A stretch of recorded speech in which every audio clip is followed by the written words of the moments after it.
Yeah, good morning, everybody. Thank you very much for joining me today for our Zoom Q&A meeting, where we're going to be looking at lesson 5 and real focus on micro watersheds. So that will be I'm sure, the bulk of our time today. So let us dive right into this, and we are going to share screen. And we'll take a look at the assignment and then look at some examples. And I'll probably do a couple examples for you online here.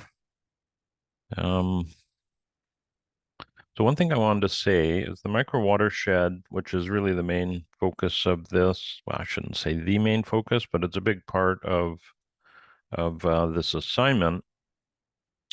Don't get, well, try not to get discouraged if you're having challenges with this. It does take a little bit of practice to get used to it, and I'm very lucky I get to play around with this numerous times a year. So um, yeah, it takes a little bit of practice, and then I'm sure it will become quite obvious what the strategy is here and how to go about it. Some project sites are harder than others, and what you might even find is some project sites are actually at the top of their micro watershed, so that they are their micro watershed. So that's very interesting too. So let us take a look at the assignment itself here, and if you have any questions at all, don't hesitate to drop them into the chat. I think what I'll do as well,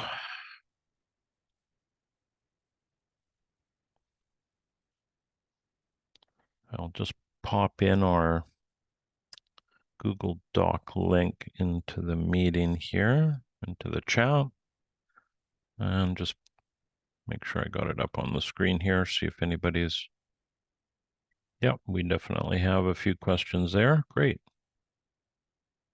All right.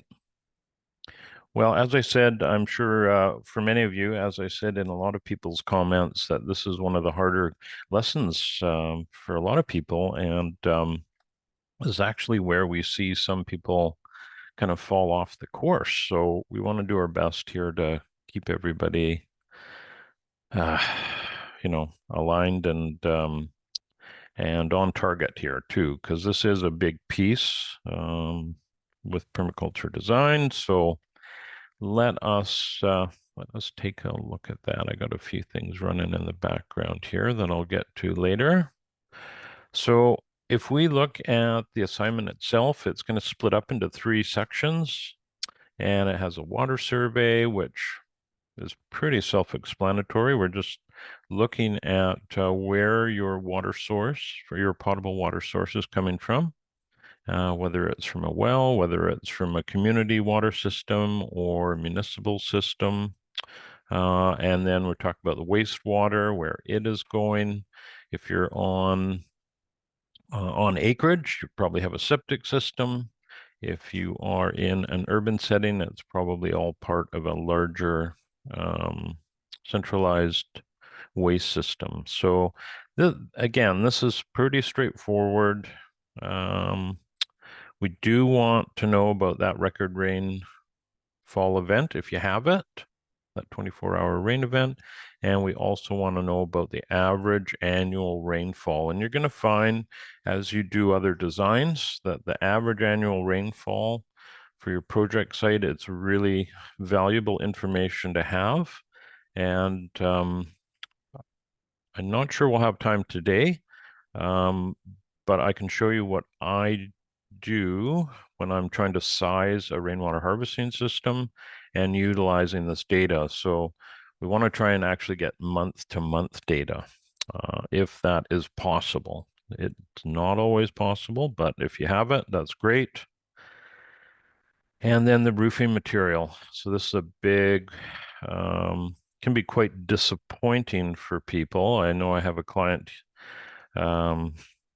couple of months ago who wanted to have a rainwater harvesting system put in for their annual vegetable garden, and they had asphalt shingle roofing, so that pretty much discounted reusing that water in annual vegetables. So you can use it in woody crops and ornamentals, but you don't want to risk having some of those compounds going up into the food that you eat. So it's a bit of an eye opener. Just looking at that roofing material. So that is basically the water survey. It's a pretty brief. I got the template file here. So yeah, just a few pages. Nothing terribly complicated there. So the next part is where we get into a deep dive here. So we are looking at, first of all, mapping watersheds. So you'll notice that in the template file, you'll have a practice sheet here. And this is great. And what it doesn't say up top here is the watershed practice sheet is for a micro watershed. So we're looking at all lands that are above our project site that can influence it, that we may receive runoff from. So it's a little bit daunting at first, but it's actually pretty straightforward to figure all of this out. And you'll also notice if we zoom out a little here, that there are some tutorials, and I highly recommend you take a look at those. And what it boils down to is water is always going to run at right angles to a contour. So if we have a contour line, let me zoom back in here. There we go. So if we have a contour line, let's say right here, we know that water is going to run in this direction, right? If we have one here, we know it's going to go in that direction. So with that knowledge, we can figure out how water is going to flow, not only on our project site, but in the surrounding areas, and what's going to influence our site. And that is of concern, because we want to make sure that we are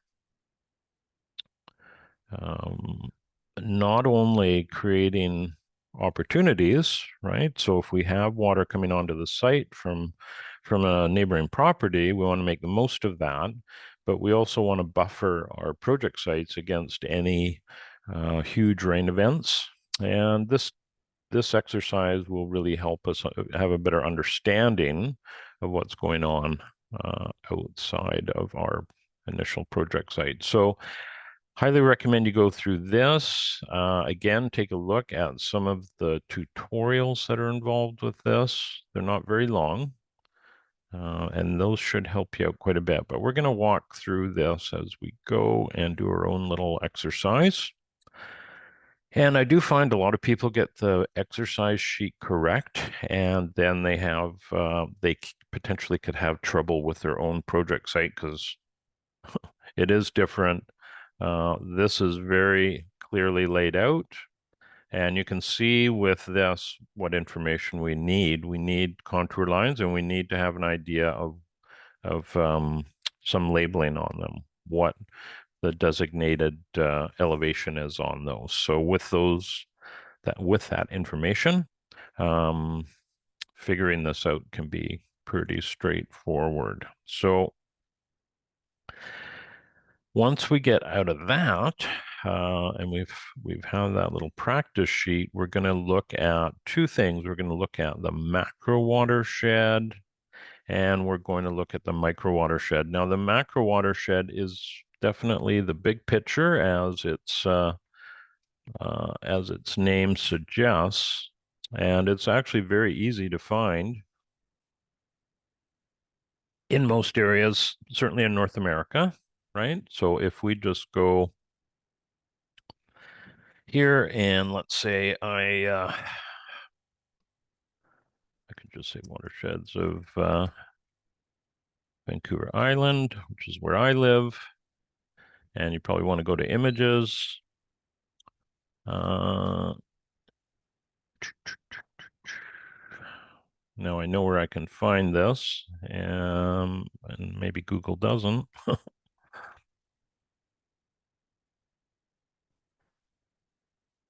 No, that's not really what we're after. Yeah, I think that's, no. Well, that's very interesting. Let me just go back to, this is normally pretty straightforward.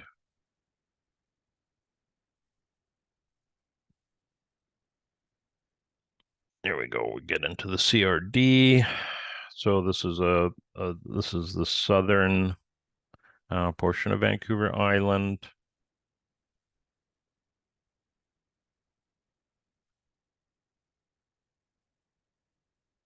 And there we go. These are all the different macro watersheds within the southern portion of Vancouver Island.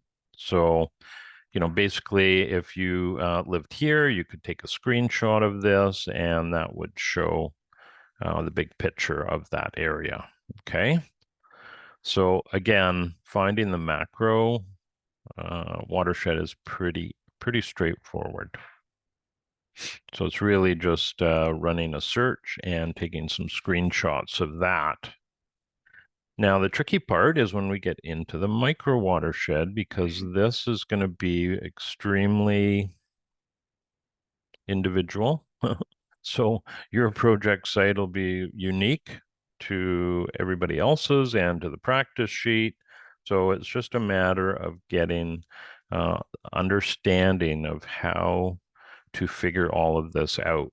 So hopefully, and most of you already have contour information for your project site. So this is where we're really going to start to utilize that in this exercise.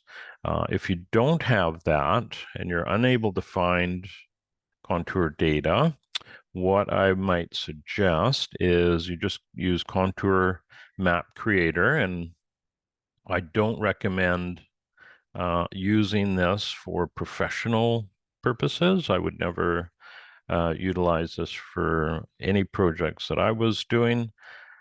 And the reason is it's just not that accurate.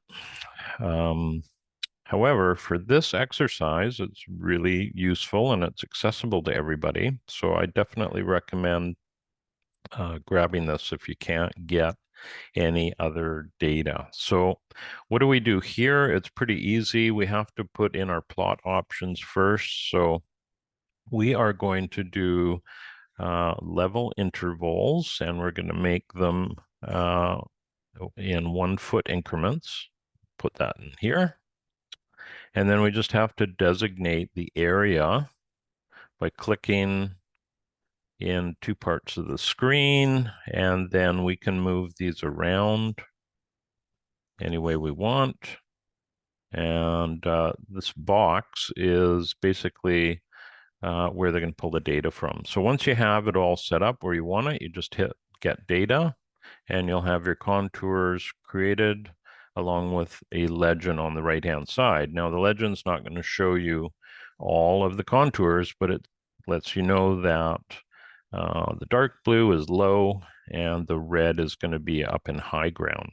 Okay, so what we're going to do here, I'll just get my other device, make it a little easier.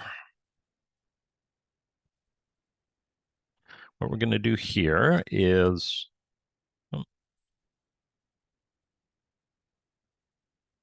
now this is much like Google Earth. When you zoom in, it likes to go in a perspective view. So you just hit this button and you'll go back overhead. I just want to try and maybe we'll zoom out just a little bit. There we go. So let's let us just make some assumptions here. Let's pretend this is our project site here.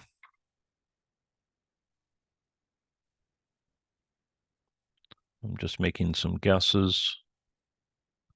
And that's not a perfect property line, but close enough. So once we have that contour data over top of our base map, then we can start to do some work here. So I'm going to switch the color of the line here, go to blue. And what I generally do is I will start at the bottom portion of the project site. So that would be right in this corner here. And then I start to move up from there. And remember, these contours, we're going to have water flowing at a right angle to that. Okay, so that's just what we have to keep in the back of our mind. And we kind of have to reverse engineer what we're doing here. Normally, water is going to be heading in this direction, right? And from high to low. But with our mapping here, we are going in the opposite direction. We're going from low to high. So we just have to keep that in mind as we move along here. So in this case, the micro watershed is actually going to follow this property boundary all the way up. Now, why is that? Well, water is flowing in this direction away from the project site. There's nothing coming towards it at this point. So we're going to keep going up. And right here, you can see this changes. This might just be a little anomaly. They may have picked up the roof on the house, but this is how it wants to go. And then it's going to go back. And then we're going to come up. And then when we get to this top corner, you can see we're going to start heading uphill. So as we go uphill, we just make sure we're kind of at a right angle to contour as best we can.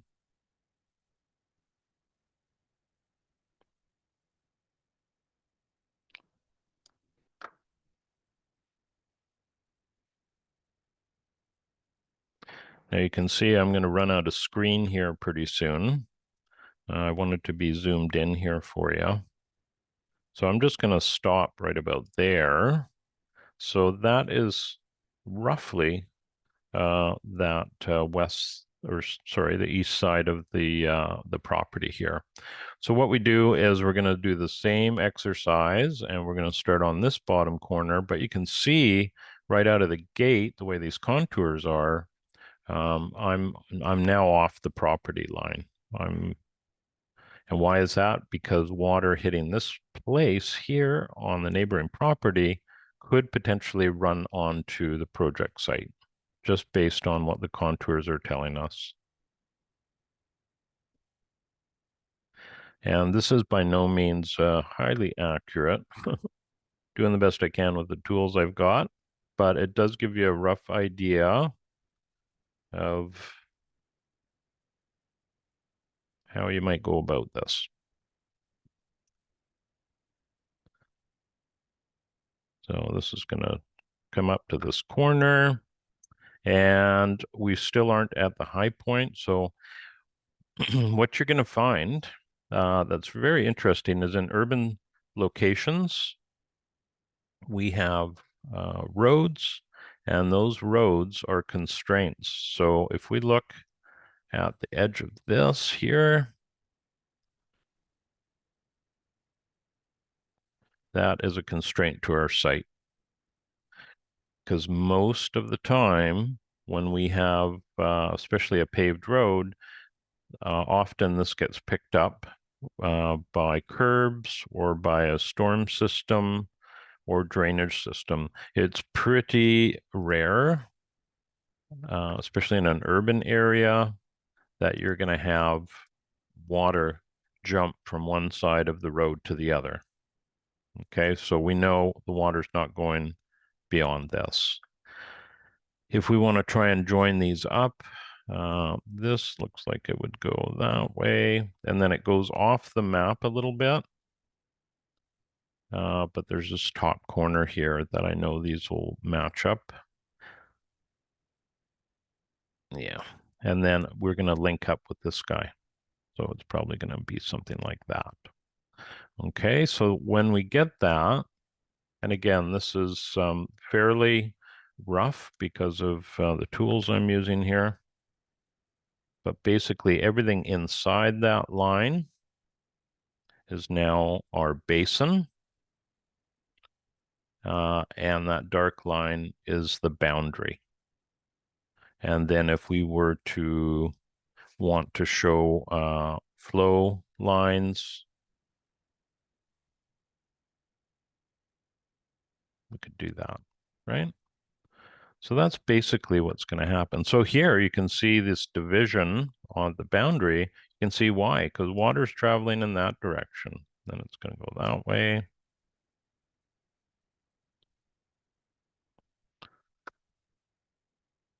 So that is an urban example. And we can do a couple more here. I can actually show you one I'm working on for a client, because it's something we definitely include with our work. Just trying to get rid of this because this is all got to do with Zoom, and it'll continue over to the next page here. There we go. So that is a real quick and dirty on how you can put that together. Here's a couple of examples for you. So here's a previous student's example. And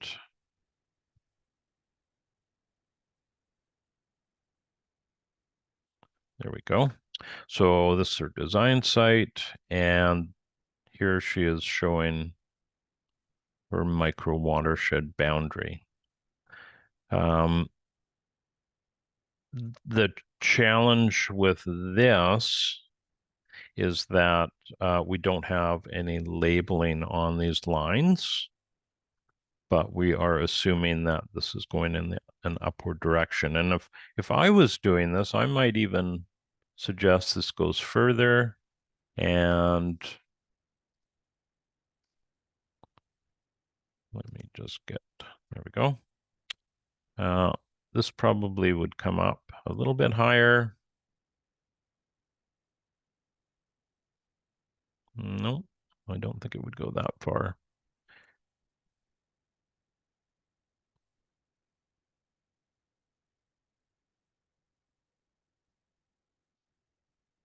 Sorry, just trying to get the right tool. There we are. So I would say this will go like that, this will go like that, and then that would be our boundary.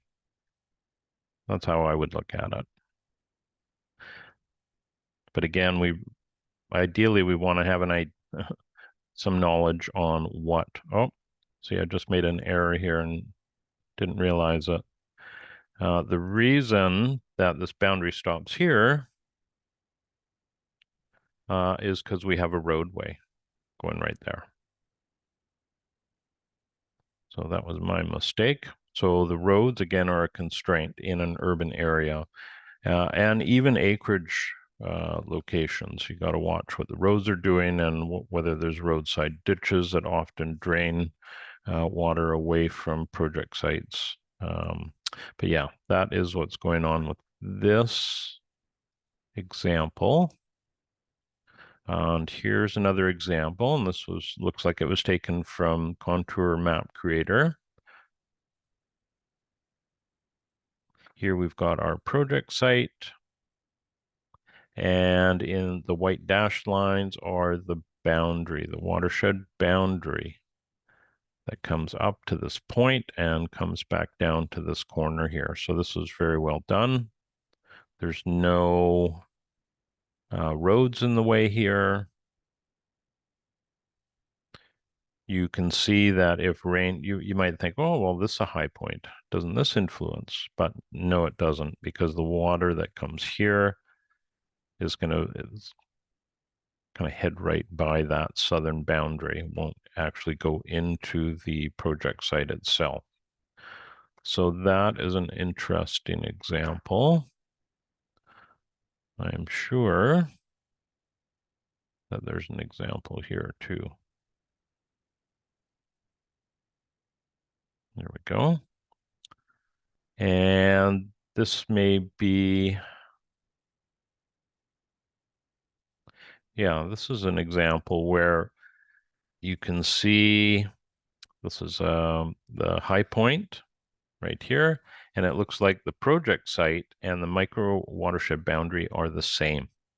because they are at the top. I have a friend who has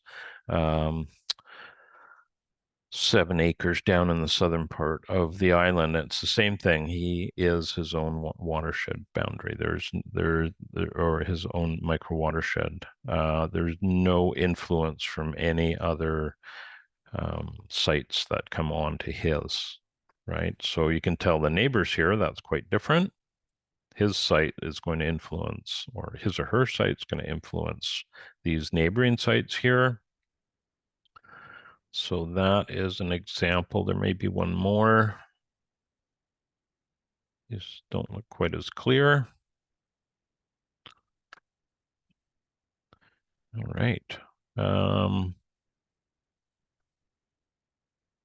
I'll just show you what I'm working on here at the moment.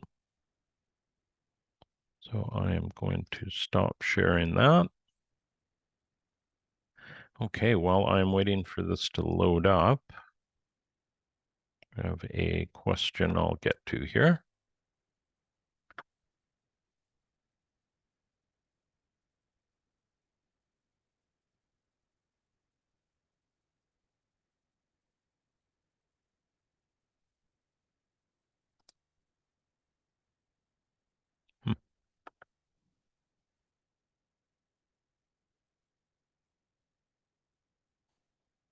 Sorry about that. I don't see the info I'm looking for. But I've got another one here I can show you.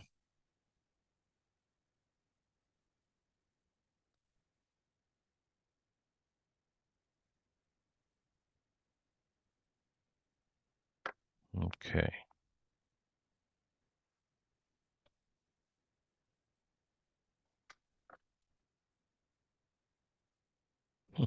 All right, sorry. We'll get to it. There we go. So sometimes we use Google Earth to communicate ideas. We don't use it for design purposes. But in this case, we took some LiDAR data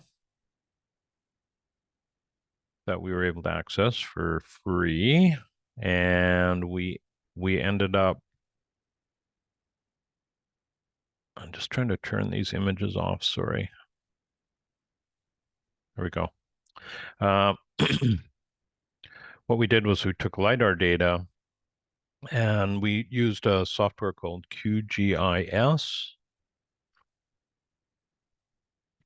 And it's a free open source software that anybody can use. It's not very intuitive. It takes a fair bit of training to get used to it. It's not easy at all. I'll say that, but the yields are great. So with this data here, we were able to create a slope analysis. That's one of the things that we did in this particular project. Just trying to get, we have contours here. And I've also got other contours for this.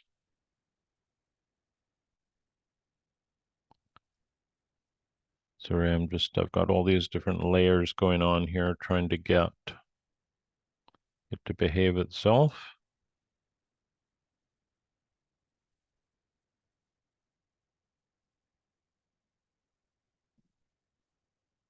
No.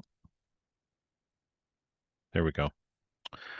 So this is a very interesting, I really do love mapping, and QGIS really does help to create some very interesting maps.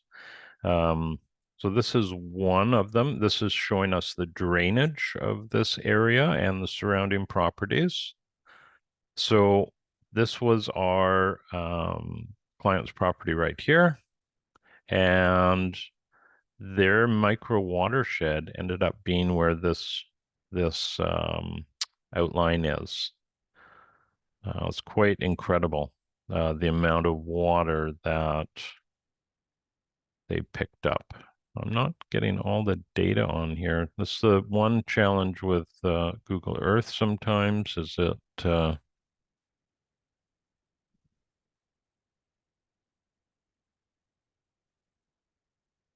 Anyhow, it does give you a little bit of an idea. This was the micro watershed. I had some really good graphics for this project, which I'll try and find as we go through the call here. They don't seem to be readily available on this menu, so that is that's interesting.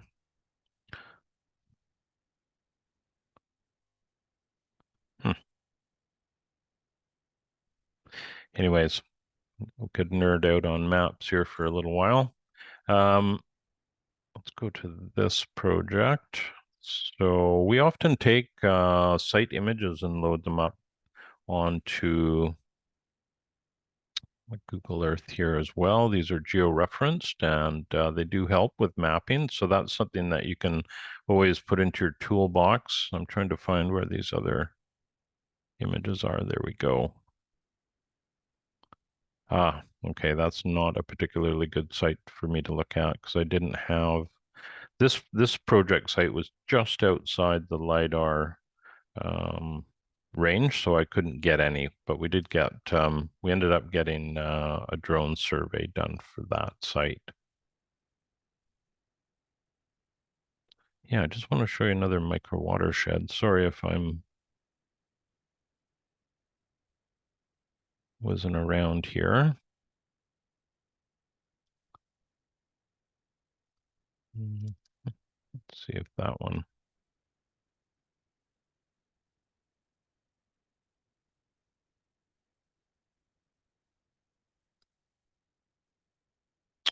Wow, I'm not sure where all of my okay, maybe that's it. There we go. So with this particular project, this is a small farm that's outlined in white. I'm pretty sure that's, yep.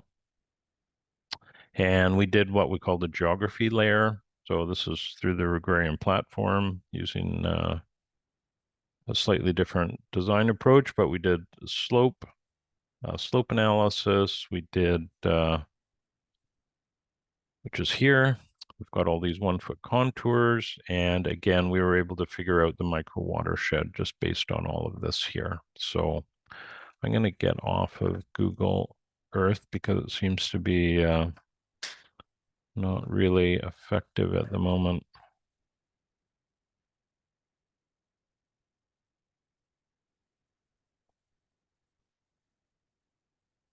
Okay, so I found what I was looking for. Go back to that. This is the design software we use for most of our work. And it has two different portions to it. So in Vectorworks, we have sheet layers and design layers. So right now we're in a sheet layer. So the sheet layer is for presentation. So we can take what's called viewports, little snippets out of our design and put them into this sheet here for display and for showing our clients. But here is a micro watershed. Now I couldn't get LiDAR data, but what I did was I went on to our local interactive mapping service for the district, regional district in Nanaimo. And I was able to get this contour map. It's not particular, it's two meter contours, so it's not great. 2 meters would be, probably 6.5, 7 feet. But, it's as good as I could get. And I was then able to figure out the micro watershed boundary here. Now you'll notice I went over a roadway, and the reason I did that is because water flows from this side of the road onto the other. So that is a little bit of an exception to the rule we were talking about. And this gives our clients an idea of what lands above their project site affect them. So you can see it's about 23 acres. And what we typically do is we'll figure out that volume. So if we have 23 acres and we've got, but this is what the square meter dimension of that is. And we put a coefficient factor of 0.2 because in a wooded area, the odds are, we would only get 20% runoff if we're doing that. And we have our annual average rainfall. And in Canada here, we're using metric. Well, we use both, but metric's much easier because all I'm doing here is I'm taking the area times the coefficient factor times annual rainfall, and that's how many liters we get out of it. So 20 million liters, which is about 5 million gallons. So a substantial amount of water. And it actually helps us understand this particular project site has a lot of wet areas in it.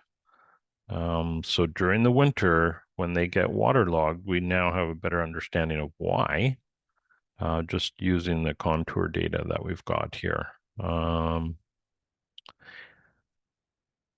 Yeah, I don't think I'll get into that today. This is actually all part of a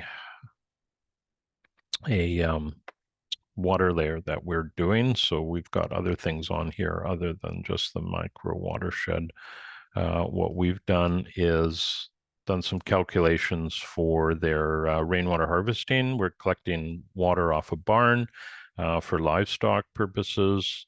And we have those animals here, there's not a lot of animals. And then we have our needs, our uses per month in liters and gallons. And then we run a calculation through this spreadsheet just to make sure we have enough water. And you can see here our net tank balances never goes down below 6,000 liters. So we've got plenty of water for our animals, right? So we're kind of doing a separate thing on this site.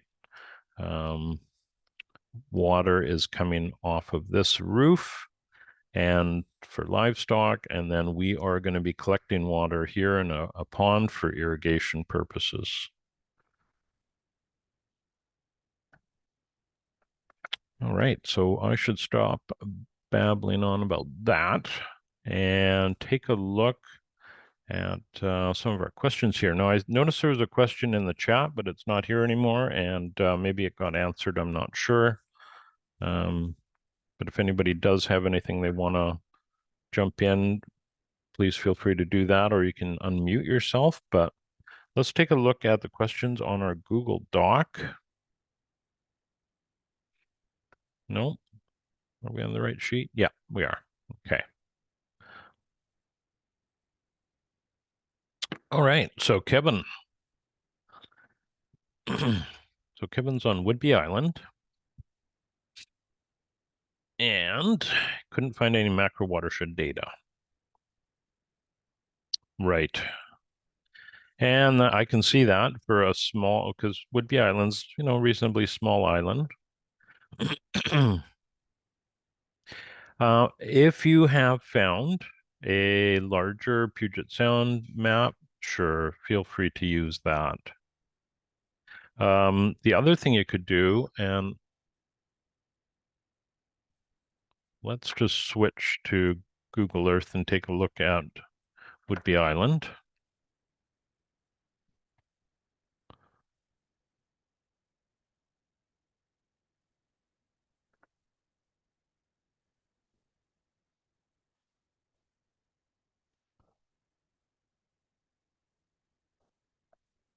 Yeah, a little further. Okay, so yeah, Whidbey Island is a pretty good size. It's quite long. So I would almost say, Kevin, for that, the island itself might be your macro watershed rather than going out beyond it.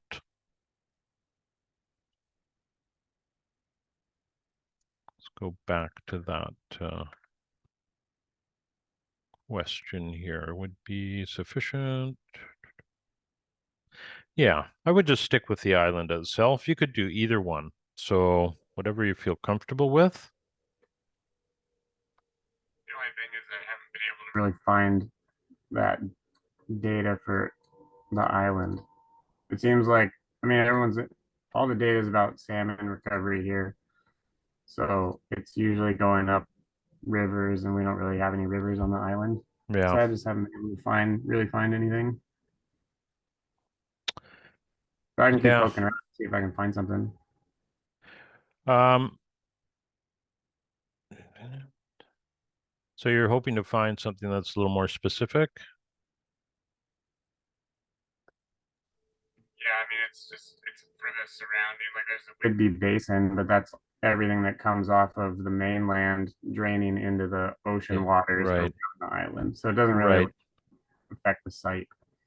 Yeah, I would with that, I would just isolate it to the island itself, Kevin. I would just I'd make Whidbey Island your macro watershed if you want.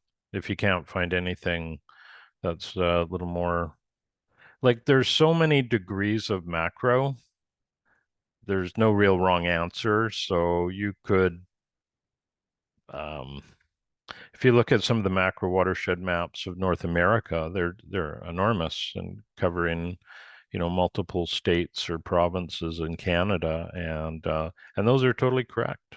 They're just larger, interlinked watersheds. So whatever you feel comfortable with. I would say this is sort of less important, the macro, and that's just my personal opinion. But when we get into that micro, that's where we're actually extracting data that is relevant to the design that we're doing. The other is kind of a big picture. Um, I mean, where would that be helpful? I guess if you had a macro watershed map and you were at the bottom of it, you would know that, you potentially have a substantial amount of water coming towards you. Does that help you, Kevin? Or does that make it Yeah, more that's good. confusing? No, it's all good. Thanks. Alrighty. Okay. So Michelle, you I do not see a rubric for irrigation water. That's correct. The design site I'm working on receives irrigation seasonally through the irrigation district. No, you don't have to worry about the irrigation water. We're just worried in this exercise, we're looking at your potable water source and we're looking at water that could run onto the site. So the irrigation water is outside of that in your case, so I wouldn't worry about that at all. And that would be very hard to calculate depending on your site. Um, if you do want to create a slide about it, just out of interest, feel free. I mean, that's great. But you don't have to. So we'll just focus on that first part of the assignment that's looking at potable water sources and the runoff. Okay. So Christopher's got a question here. Should we start with a modified design site map, a Google image with roof and impenetrable surfaces, or continue to layer over the base map? Well, I would think depending on the contour data you have, that might answer that question a little bit. So if you were needing to use Contour Map Creator, which is on another, oh, here, I gotta go jump over to another browser. There we go. So if you're having to use Contour Map Creator, you're going to be having to do an overlay with Google Earth, right?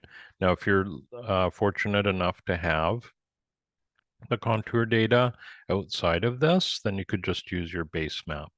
So I think it really depends on what um, what your source of data is.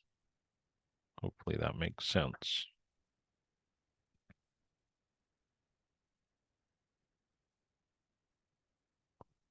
All right. Best practice. Yeah, well, best practice would certainly be,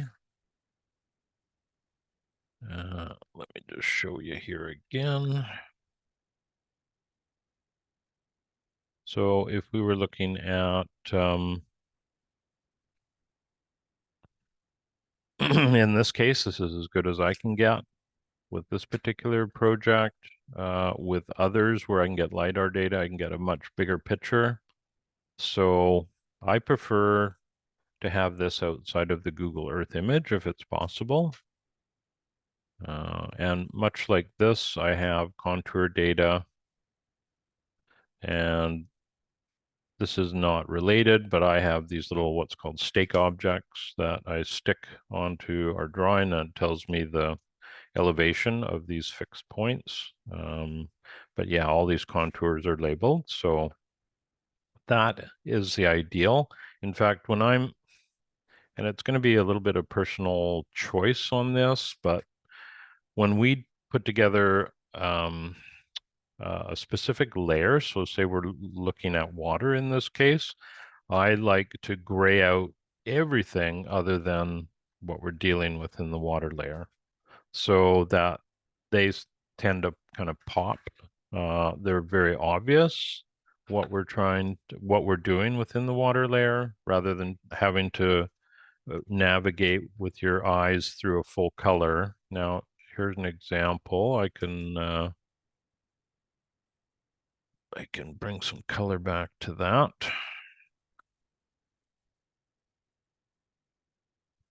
So you can see here, if I was presenting this, it might be a little bit harder to see where we're working, right? So again, this is just very, very personal choice, and it's just how we look at it. So that applies to water layers, it applies to access and to soil. We just try and colorize those particular parts of our work when we're dealing with those specific layers, and then we combine them all in the end and in our final design. So we have a question here. Okay, well, that's great, Michelle. I'm glad that helped. And Christopher, you found a topographical map in the city with 2-foot contours. Oh, that's great. Yeah, 2-foot contours are, they should suffice quite well. So good for you. Excellent. Okay, Arela.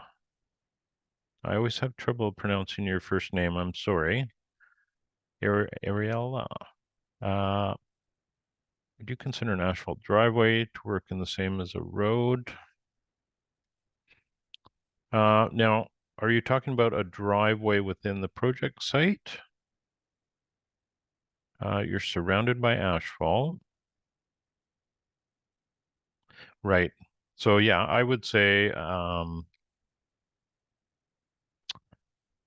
any roadway is going to be diverting water. It will not typically allow water to jump over it. So I would call that a constraint as well. So I hope that answers your question. Yeah, roads, even if it was a gravel road, it may be doing the same thing.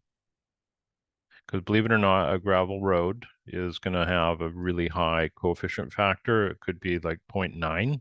So most of the water that hits it is running off. And that's one thing when we get into more farm design. Darren Doherty, his work with the agrarian platform, which is fantastic. I know I've probably said this 100 million times before, but one of the things as he's going through his layers, there's 10 different layers within that design protocol, but they end up using roadways as rainwater harvesting structures. So water coming off the roads go into a roadside ditch that then feed into ponds, or as they call them in Australia, dams. And so it's a brilliant way of collecting and sending water into storage. But again, these are typically on much larger scale parcels. But you can sort of scale all this down to fit your needs. Just trying to think if there's another example that I can show you that I can get to. Let's see here. Yeah, there might be.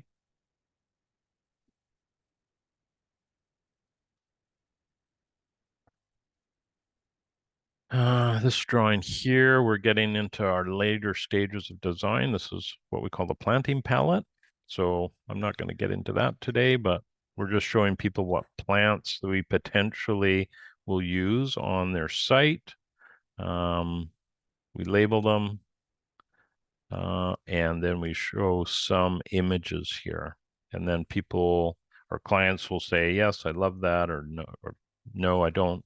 Really we want feedback is, oh, I don't like that plant, and then we will not include it in our overall planting plan, which is the next stage here. But if we go to their water, I don't know if I did a micro watershed map here. Don't think I had the data for it.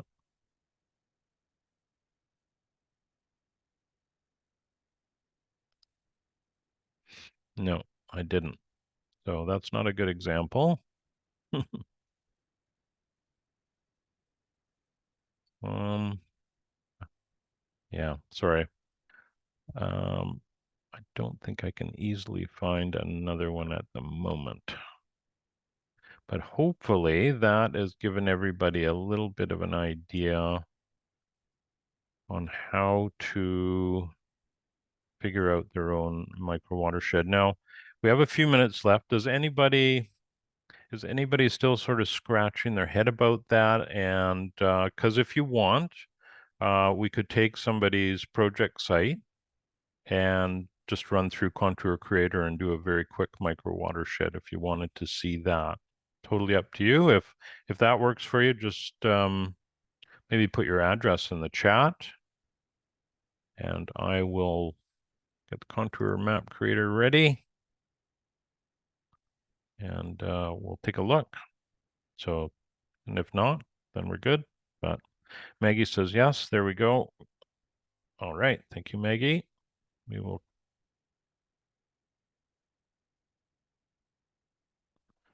I see Hollis has a question here. Just we'll just take Maggie's first.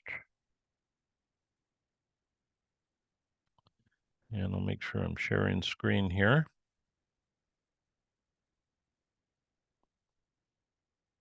All right. Get that resolution changed a little bit. And where was we're on Camilla Street. This is the one challenge with Contour Map Creator. If you're using this and you aren't familiar with the site, is actually finding the project site. There we are.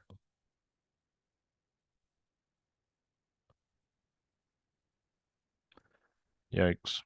So normally when I do this, when you hand in your assignment, I will be looking at your base map and looking at this and trying to match it up. So I do not have that in front of me. Can I verbally cue you as to where it is? Oh, there you are, Maggie. Thank you. Yeah, can I verbally cue you as to where it is? Yeah. So if you go to the left, you see where 42nd and Camellia, yep, and just stop. Go to the right a little bit. Mm-hmm. A little bit more. A little bit more now. Go south.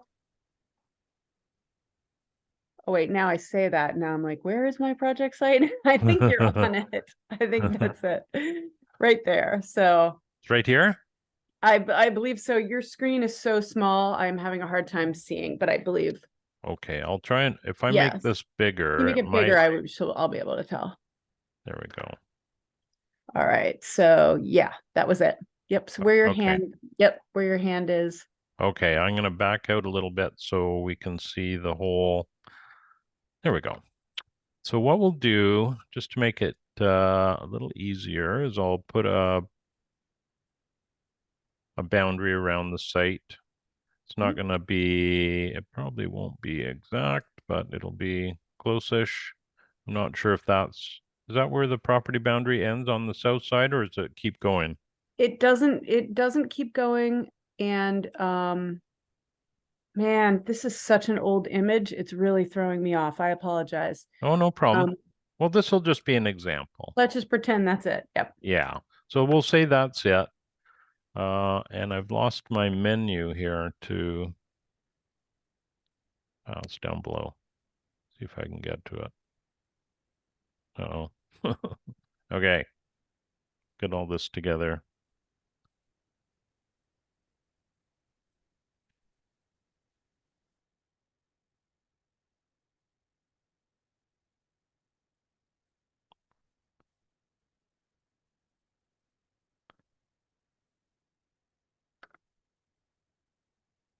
Uh-oh. Okay. So it gets fairly easy when it's an urban site and you're not going to have to go beyond the blocks. And let's say get data. Wow, pretty flat.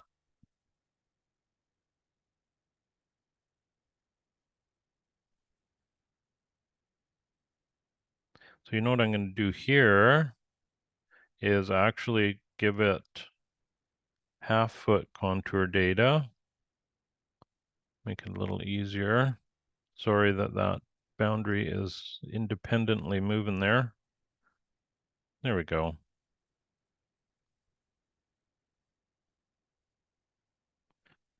All right. So these are always interesting to do. Some are easy, some aren't. This is the low point, right? So we could come up the side of the boundary here, and then it looks like it's going to go like this, and then we're up here.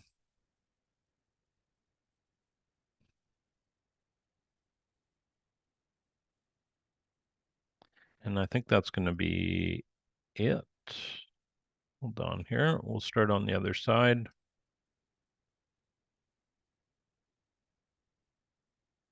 And there's a little bit of a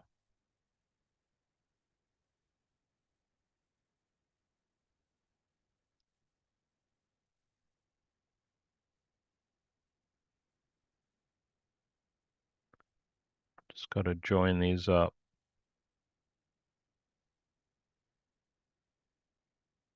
Now it looks like it's going to head over this.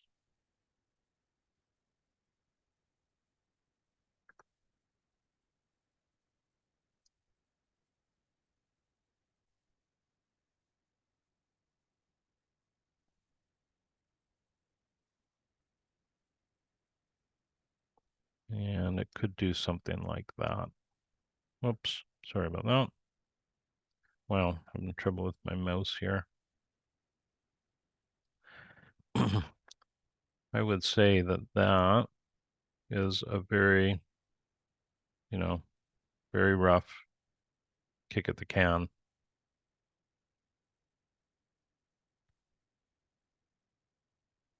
So the inside of that is the basin.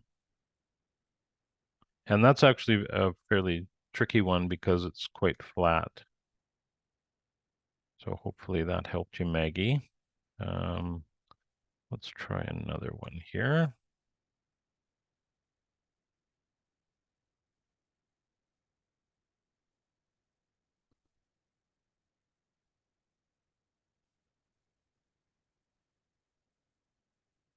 All right, get rid of all of those. Okay, Hollis. Okay, Hollis, we'll try your site here. Hopefully that was helpful, Maggie. I'm gonna change the resolution on this because it's not easy to work with. There we go.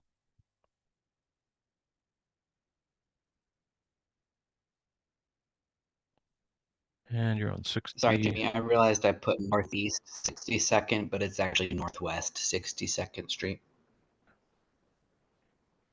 It's northwest? Okay. Yeah, I typoed the first time I put Yeah, that in no the chat. I problem. apologize. No worry. There we go. Now to find it. So it's somewhere here. Give me just a sec. I'm gonna pull it up on my map here. Yeah, I'm not, I don't have your project site there, so. Yeah. So it's sort of near-ish to the corner of Northwest 62nd and 17th, and it's the really skinny one.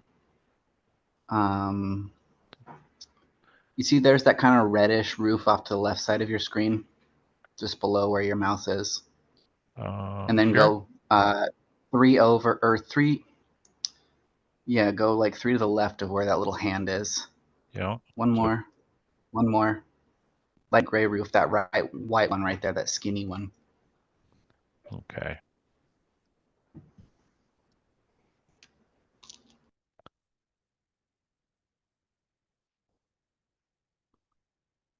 All right. See what happens.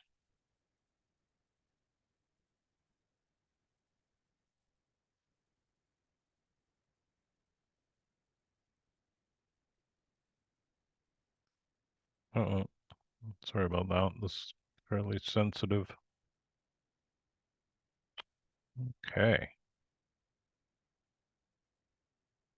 That should get us where we want it.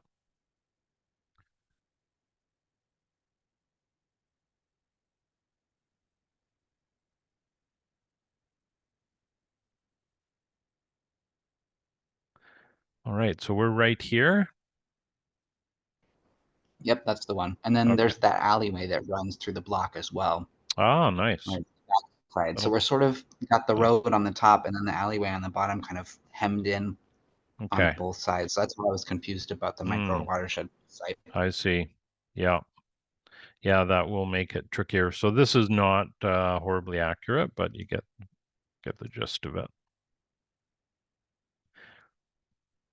So if we were starting at the bottom corners, would be either one of these. Got a little bit of a mark there. So we would start and come up here, and then we would have to stay on the south side of that alley or roadway.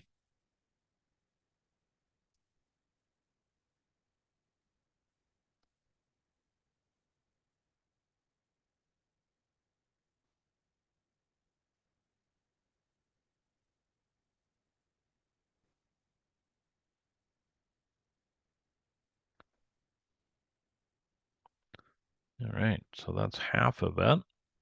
And then this would be the bottom.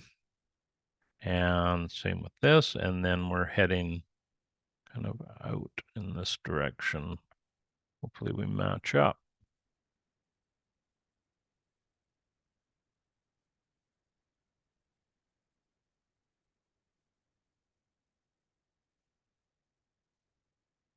It'd be kind of like that. And again, it's these are a bit crude tools I'm using, but it does give you the sort of gist of it. That would be the boundary, and then this would be the basin. And it's important just to indicate the basin so we know what side of the line we're dealing with. So that's how I would see that one there. So hopefully that helps. Thank you so much. Yeah, no problem. Okay. Well, we're almost at 10 after. Maybe what we'll do, Dennis here has his address. We'll see if we can make all that happen. I've got, I believe, Dennis, you're right on the water there. So we'll make, that should be pretty straightforward. Maybe. All right, one more, and then we'll call it a day here.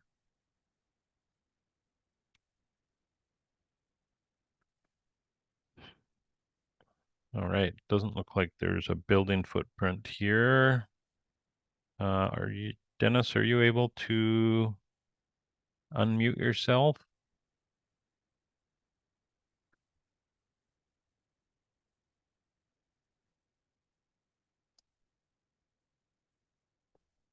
Oh, you're unmuted. I can't hear you though, Dennis. Are you there?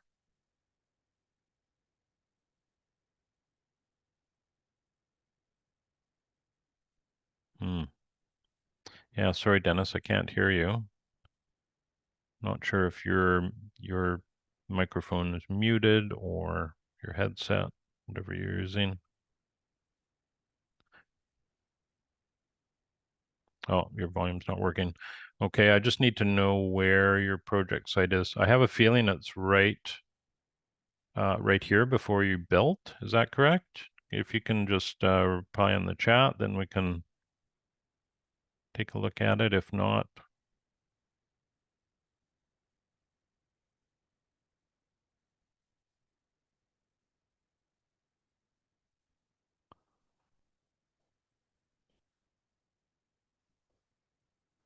okay. Let's just pretend that we're going to yeah,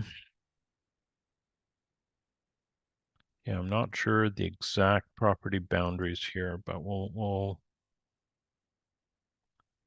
I know this is bigger than it should be, so I apologize for that, but this will help us. So I may have to zoom out and I may have to delete. Yeah, I think I'll have to delete that and start a little further out.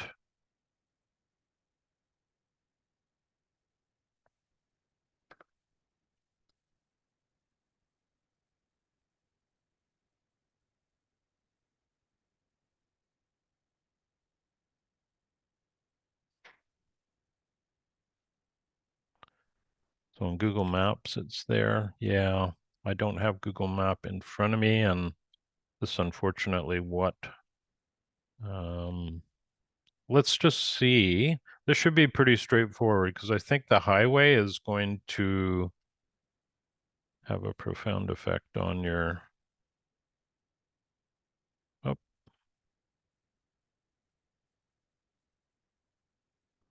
we'll say that's the project boundary, and we will put in 1 foot contours here. Okay, I don't know why it's not letting me do that.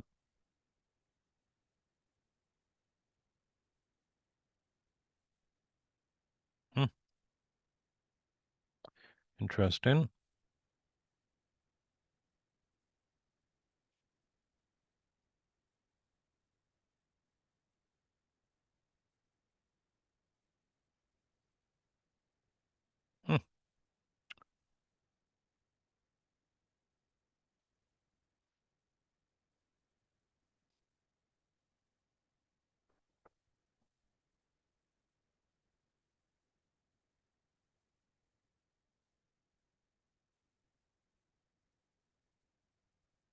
There we go. Got some data now.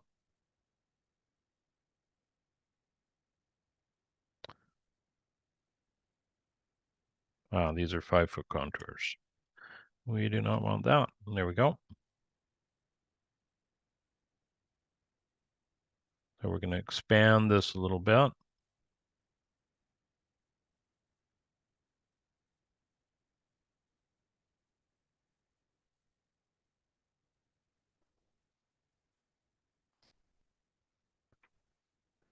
All right, so let us just assume this is our site boundary, and it's not.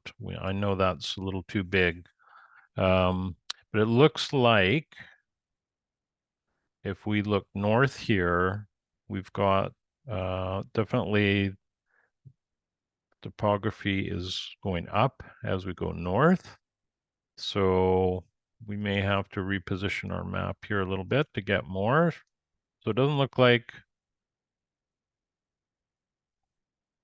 we have to worry about going over the highway. Let's see if that works.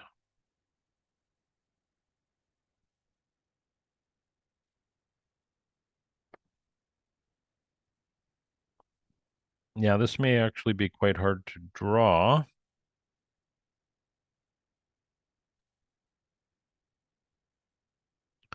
Just given the resolution. So what I would suggest, let me just put the boundary back in here, get some sort of reference. Oh.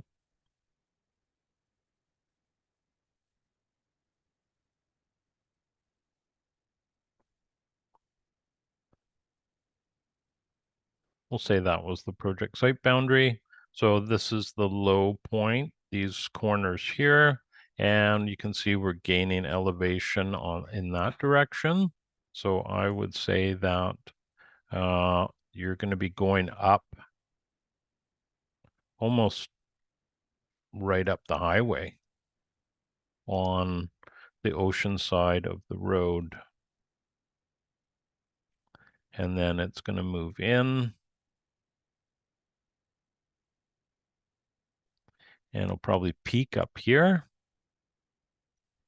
Well, this is a bit of a mess trying to sort this out, because this goes into a low point here.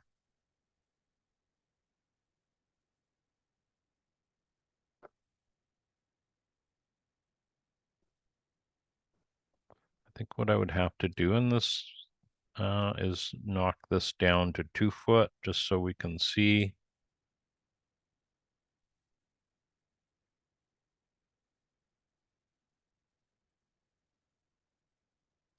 Yeah, I don't actually think it would go up that high.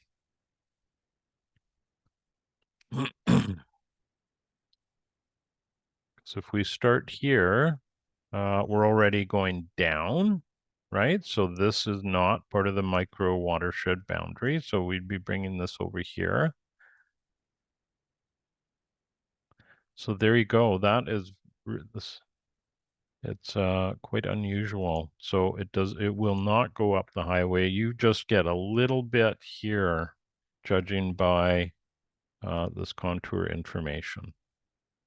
So you're almost your own micro watershed, just a little bit to the north. So hopefully that helps out, Dennis.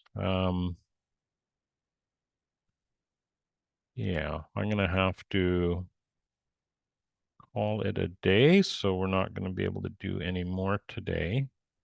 But hopefully that's given everybody a little better idea of what is. Oh, that's great, Dennis. Thank you for that. Okay. Yeah, so hopefully everybody's got a little better idea of their micro watershed work, what they're going to have to take a look at. Now, if you're going through this week and you're working on this and you get stuck and you just can't find your way through it, what you can do is book a Zoom meeting with me and we can go through and sort it out. So what I'm going to do is just put a link in the chat here. So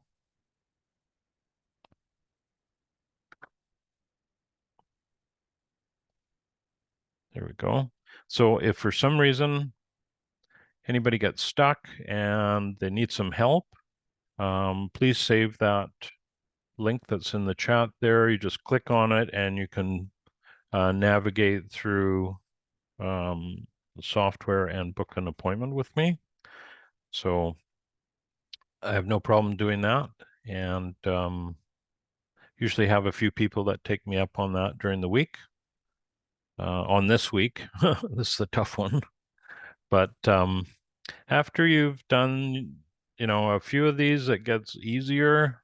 And then the beauty is you have this potential runoff for your project site that goes beyond your project site boundary in most cases. But it's valuable info, and it'd be great if everybody could feel comfortable doing this. So again, it'll take a little bit of practice. So try not to get discouraged. And yeah, thank you very much, everybody, for joining me today. I hope that was helpful, and I really look forward to seeing your next assignment, lesson 5, and then we're going to have a couple of weeks where we're going to take a break, and that's usually where all the instructors get their little bit of holiday break, and then we'll be back. We'll be back 2 weeks following, and we'll have our lesson number 6 Q&A Zoom meeting then. So when we get to lesson 6, it's a much easier assignment. This is a tough one, but yeah, I hope everybody benefited and that you can navigate through the lesson without too much trouble. So you take care, everyone. Thank you very much again, and look forward to seeing all your assignments soon. So you take care.